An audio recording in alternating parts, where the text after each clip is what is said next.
When I think about floral beauty photographs, I typically envision photos that are upbeat, maybe high key. So in this shoot, I challenged myself to push against those preconceived ideas and instead to try the exact opposite.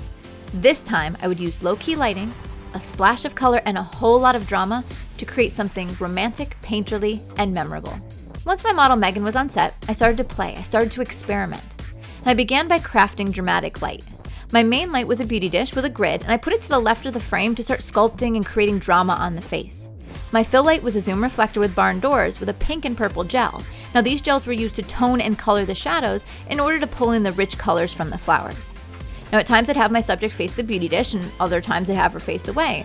And the reason being is that the position of the subject dramatically changes the visual effect. Facing away from the gel makes the gel a fill light. Towards the gel turns it into the main light. Now once I got the light just about right, it was time to play around with my images in the computer. People far underestimate the power of color grading and working with the raw file. I don't think about post-processing as post-shoot, but instead during the shoot as part of the creative process. In fact, one of the most important elements of this entire shoot is the post-processing. For me, thinking of the raw file as a digital negative, it starts to open up endless possibilities because then you realize that the capture is really just the starting place.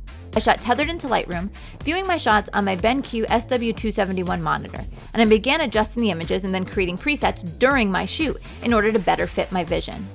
A color-accurate and calibrated monitor for me is an essential part of the editing process, and my BenQ is not only extremely color-accurate, but it is also a 4K monitor, so this gives me all the detail and all of the color that I need to bring out the best in my file. So the very last step in the creative process during the shoot for this image was to try a painterly effect, and I used a technique called dragging the shutter. By using a long shutter speed of 1/8 of a second and then moving my camera around, I was able to create an artistic in-camera blur, and this adds a bit of more ghostly and painterly result to my images.